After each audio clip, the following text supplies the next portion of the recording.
this is Phil Legend, emphasis on legend, and today we got Killua versus Misaka. Hunter x Hunter versus a certain magical index.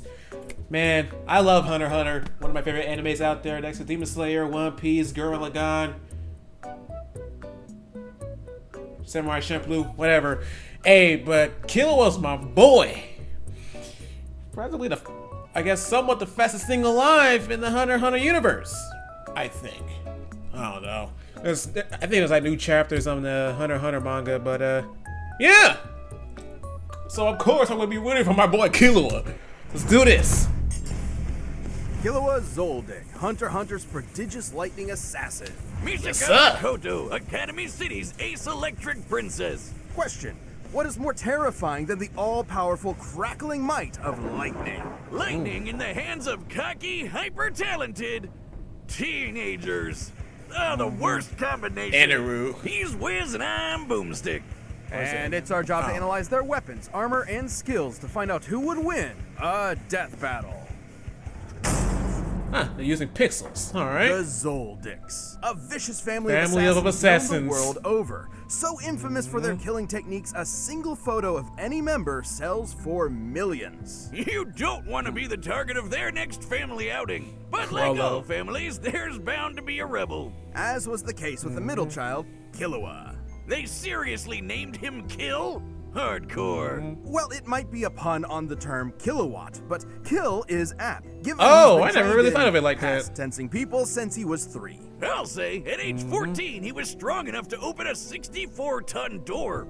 Geez, what kind of workout did his family put him through? Somehow, it gave him 6 skater skills, extendable claws, and rhythm echo, a technique that lets him fool people's senses with just his feet. More accurately, by manipulating the cadence of his footsteps, Killua can create an auditory illusion, capable of tricking even extrasensory abilities. Killua was a heck of a prodigy, but despite being able to effortlessly rip out hearts, his family still thought he wasn't cold-blooded enough.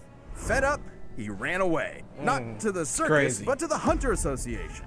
An association of people who hunt stuff. There, he tested himself in the Hunter's exam and inevitably had gone head over heels for his new friend, Gon. Get it?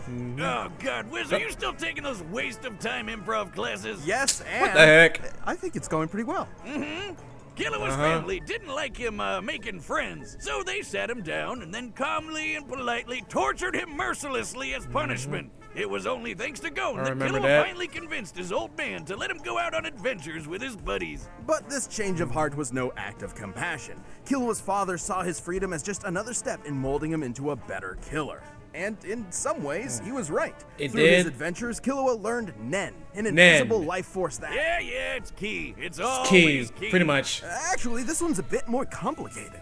You see, Nen is utilized... It really is, though. though. There's like 10 different types for of it. containing your aura while defending from physical and mental attacks, Zetsu for relieving fatigue and masking your presence, Ren for bolstering strength and influencing emotions. That's pretty standard so far. And Hatsu, the unique way in which one's Nen is expressed. This comes in many forms, but all fall into one of 6 types, which represent how proficient a Nen user is at certain techniques. So it's an RPG class system? More like a hybrid class system, because most users actually fall somewhere between 2 categories, giving them differing degrees of proficiency. Techniques from these Nen categories can even be further enhanced by adding rules to their use. Oh, then there are the advanced principles, which... Oh god, okay, I get it. But we haven't even talked about Killua's Hatsu yet. Killua is a transmuter enhancer, i.e. he specializes in transmuting his aura into different forms and enhancing the power of himself and others. He uses his aura to... He makes lightning! Pretty much. By tasing himself. Oh, he brought home the bacon with the hundreds that he unskippable ads. It's gonna take a while. Presents to you a bacon tart flambe with thick. Now we're talking. Yes, we are. Get more savings in service. Get more with Geico. Playing on iPhone? Now you can play Unlocked on PC with Google Play Games. Alright. Yes, in Killua's hand, lightning becomes a deadly weapon that he can fire down as a bolt, channel through his arms, or send through metal objects. Like his super alloy yo-yos. These bad boys weigh up to 50 kilograms. See, that's how you make a pun, Wiz. Packing enough force to shatter trees like I just shattered Wiz's confidence. Add in Killua's lightning, and he can electrify anyone who touches them. And this isn't some magic-y schmagic-y lightning. His bolts have been identified as the real deal more than once. Meaning Killua is certainly as fast as actual lightning, especially when he uses it on himself Godspeed. to bust out Godspeed. A form Yes, that sir. greatly amplifies his agility and power, letting him bypass his synapses to reflexively react to threats. For regular folk, that much voltage would be too much. But thanks to Killua's training, he can shrug off over 1,000,000 volts of electricity. He's also exceptionally crafty. In a Nen Oh, fight, yeah. every move matters, and strategy almost always triumphs, I remember that even one. against greater strength. Killua used these powers to battle world-renowned thieves, bomber mercenaries, Troop. and ants. That may Chimera not sound ants. like much, but these chimera ants were brutal, murdering and eating people by the hundreds of thousands, then threatening billions. That reminds me of an old experiment gone horribly wrong. Killua understandably wanted to bail, but Oh, Gon I pulled forgot him the back name of in, that much experiment. to his frustration. Killua wanted to be there for Gon emotionally, but could not comprehend why he was risking so much against the chimera ants, going as far as becoming a monster. In other words, Killua was crushing really hard, but didn't know what to do heck? about Gon's simple. Well, what the In other heck? words, Killua was crushing really What the? What? Ain't no way. That did not happen. hard, but didn't know what to do about That did Gon's not happen. simple-minded impulsiveness. That did not happen. It didn't end well for anyone. It wasn't all doom and gloom, though. Killua held his own against some of the chimera ants' best, surviving this forest-consuming blast from one of their captains. Which, judging by its size, was worth several kilotons. And he later injured a top-ranking royal guard, Yuppie. Sure, he ran for the hills the moment Godspeed wore off, and isn't as strong as the weird horseman, but even just damaging someone who can make a crater like this is nothing to sniff at. But amidst all the fighting, Killua still could not get his family out of his mind. Literally. As in, his brother, Illumi, put a needle in his head, forcing him to be controlled by self-preservation, ensuring he'd always run when victory isn't guaranteed. Wiz, you think you can call CPS for that? Thankfully, after some much-needed self-surgery and self-reflection, Killua removed it, overcoming his mental barrier and ready to risk his life for those he cherishes. Which he did when he finally got himself and his Met dear his sister sister. Alika away from their demented family. He even brought Gon back from the brink of his creepy Nen coma. But despite how valuable Gon was as a friend, Killua realized his unhealthy dependence on him. So he decided to travel with and protect Alika, finally realizing what he wants to do for the rest of his life. Oh god, the tearful romantic parting! Still, if Gon or Alika The ever need separation help, of two Killua best is sure to friends. come running. Ready to Killua anyone Boom. dumb enough to mess with him or those he cares about. All right there. This episode is sponsored by BetterHelp. It can be easy to spend all your Jesus, time on short your... into like 30 minutes, guys. Come on. Academy City, a sprawling metropolis filled with schools Academy where Espers City, train how to master creative. their supernatural abilities. Most of these youngins dream of rivaling the best Espers, but only a few are hardworking and smart enough to do it. Among them being Tokiwadai Middle School's Level 5 Electro Master, Misaka Mikoto. Level 5? So she's a Pokemon, but an anime girl. Each Esper's power and utility is Maybe. ranked, with Level 5 being the highest they can normally achieve. And after working up to that level, Accelerator. Misaka became unstoppable. She can magnetize herself to metal, electrically enhance her physique, sense her surroundings through an electromagnetic radar, and generate billions of volts. In addition, she can make Ooh. iron sand from disparate particles in the air to form Billions. tornadoes, body decoys, or a sword that vibrates at rapid speeds Ooh, for enhanced cutting Killua. power. Oh, man. Just what an anime girl Billions. needs. A chainsaw. Man, if she gets serious, Oh. Misaka can even make a friggin' 6 million ton kaiju out of it. With such Oh, tremendous power, man. Misaka put an end to many crimes, earning Oh, fear among man. criminals, admiration among her peers, and lots of personal pride in her abilities. There was nothing she couldn't overcome. Nothing except the bane of all tsunderes, a frizzy-haired, crush. dumbass anime protagonist. Enter Kamijo Toma, a level 0 nobody who Misaka could not Oh. harm, no matter how many times she tried. Oh, I Really? hate you, but I secretly love you, and it'll work out in the end. Shut up! But she'd have more than a dork like Toma to worry about. As amazing as Academy City is, it's more corrupt than New York real estate. Years ago, Really? Misaka gave some shady scientists a sample of her DNA, being promised it'd help cure tons of fatal diseases. Instead, they made really? tens of thousands of clones of her, sending them all to be slaughtered one by one. Specifically against another damn. level 5 and A-tier edgelord named Accelerator. By farming all these clones, they hoped he would finally get enough that's EXP what to they become meant a by mythic Accelerator. level 6. Is that seriously all it takes? How does this Esper stuff work? Glad you asked. Espers represent the scientific side of the world, a side I'm so familiar with. All Espers possess an involuntary movement or AIM diffusion field that manifests their power, letting them consciously alter reality. Changing reality with your mind. Isn't that just magic? Au contraire, Boomstick, it's quite scientific. Look at Misaka's signature move, the railgun.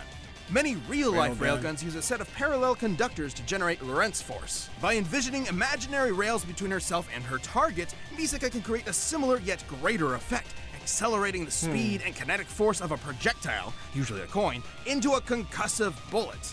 It's beautiful. It's Free science. fire, not for the lie. How long are you gonna be nerding out over this? Come on, this is like my one thing. Uber One Yeah, for it's all what he Students does. is a premium membership that offers exclusive benefits for Okay, moving on. Where was I? Oh yeah, thousands of dead clones. Traumatized Okay. by the endless slaughter, Misaka felt enormous guilt. You see it all the time with horrific experiments. Sure, buddy. She worked for days to end the clone project, but concluded it would have to end with her sacrifice. But Toma butted in, giving Misaka the support she needed in her darkest hour, while also punching out Albino Magneto with his Esper-proof fist. Misaka had shouldered her burden for so long that she forgot how to rely on others. This wake-up call from her newfound crush was exactly what she needed. But even with Accelerator decelerated, Misaka kept fighting Academy City's underbelly, all to protect her friends and free her sister clones she befriended. She dealt with a lot of trouble on the way, but had the power to do it. In her battle with a killer cyborg lady, Misaka conjured a city-spanning storm, which, by measuring the size of the cloud relative to the city, would require over 58 kilotons of energy to make. Kilowatts. She's also fought other level 5s, not just Accelerator. She got into a middle school beef with a snobby telepath, fought this explosive weirdo, and dodged particle beams from an unhinged Karen. The electrons of which can damn. accelerate to high relativistic speeds. It's no shock. Misaka's reactions are that fast, given her lightning has been stated to be light speed on 5 different occasions. More than just her powers, though, Misaka's greatest asset is her intellect. It might not look it, but high-level Espers constantly perform tons of nerd math just to make their powers work. And understanding other powers has been just as vital to Misaka's survival. Take her bout with the magic Valkyrie, Brunhild. Remember when Wiz said Espers were the science side of the world? Well, these weirdos are packing the magic. A single mistake from Misaka could have meant death, but she still stalemated Brunhild. Now, Brunhild was still stronger and faster, but it is impressive Misaka was able to harm a saint, who are normally only deployed against foes capable of leveling mountains.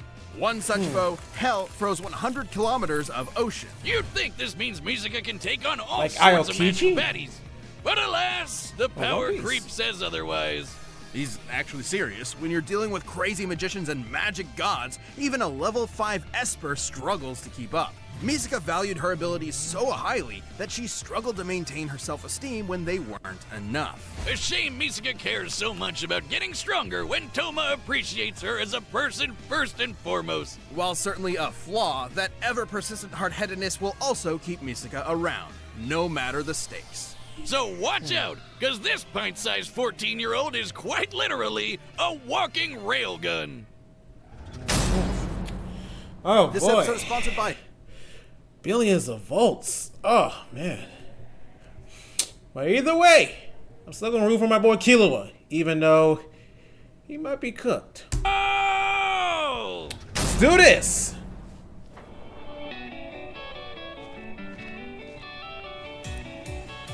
Hey, that's mine. I've been looking for it all day. Give it here. You want it? Come and get it.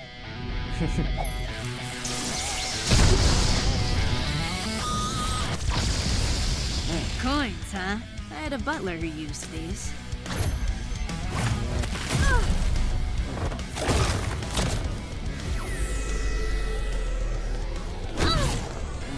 Focus. It's a trick of sound, not sight. Gotcha.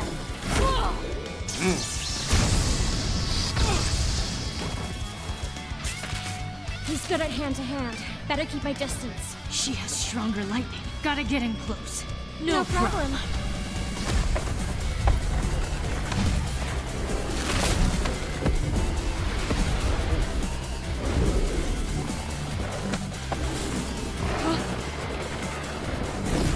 Iron Sand.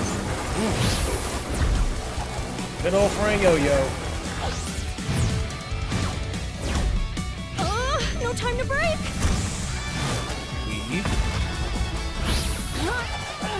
Oh, damn. Now's my chance. Railgun. Got speed. You don't know when to quit.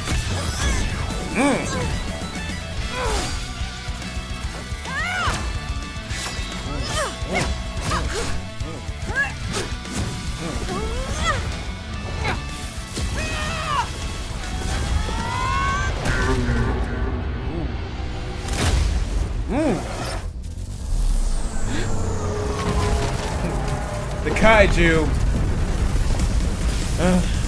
Catch this. Oh well. She's keeping this thing together with electromagnetism, meaning it can be disrupted. It could.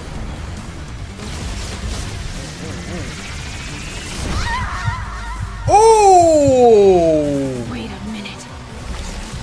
Oh, that's a fake! Oh! Distance, 35 meters. God, no! 45, 40, now. Cooked. Boom! God, oh!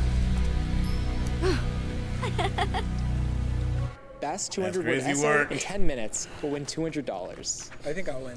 No, I'm going. I mean, I would figure with Iron Sand, she can make like, I don't know, like clones of herself. The angle, the electromagnetism, the science. It's. All right, take a breather there, champ. While Killua's assassin training made him a vicious threat, Misaka's abilities and know-how gave her the counter she needed in this mind-numbing battle of wits. Killua could survive kilowatt-ton level blasts, and given some leeway, could scale to Yuppie, whose crater feat was worth 18 megatons of TNT. Impressive, but the storm Misaka created beat anything Killua has done directly. And given similar scaling to Brunhild, who Misaka not only harmed but stalemated, her output could reach hundreds of megatons of TNT. Meaning, no matter which numbers are used, Misaka would always have the advantage in raw electrical power. No surprise there. Killua may have shrugged off 1,000,000 volts of electricity, but Misaka can dish out and survive billions. Still, both characters have contended with and harmed stronger opponents, and the two power systems they work under have allowed weaker opponents to defeat stronger ones in the past. So, might alone wouldn't net either a win. Plus, Killua was way better at hand-to-hand and physically stronger. Knowing his crafty assassin skills, things could have gone south for Misaka if she wasn't careful. But fortunately for the railgun, she was. Her fight with Brunhild shows she knows how to deal with tough, up-close threats while keeping her distance. And being able to dodge particle beams meant Misaka was more than fast enough to react to even Killua's lightning-quick speed. Add to that her bigger pool of powers, and she had plenty of ways to counter Rhythm Echo, since Killua was lightning, or just pin him in place long enough to pull off a railgun finisher. Killua was strong, but he wasn't gonna outmuscle 6 million tons of iron sand. Killua was a prodigy in all things Nen, lightning, and killing, but Misaka's varied electro powers, quick reflexes, and scientific brilliance let her cash in a win. The battle IQ. At least she let Killua keep the change. She Killua'd him. The winner is Misaka. Okay, that wasn't a good. Oh man. Yeah, I knew for a second Killua was about to be cooked because after listening from Misaka, but I still rooted for him either way. Oh man, it's crazy. It's crazy. If she wasn't careful, he would have won. But she got that break. She got that battle IQ. So Phil Legend signing off. Good day.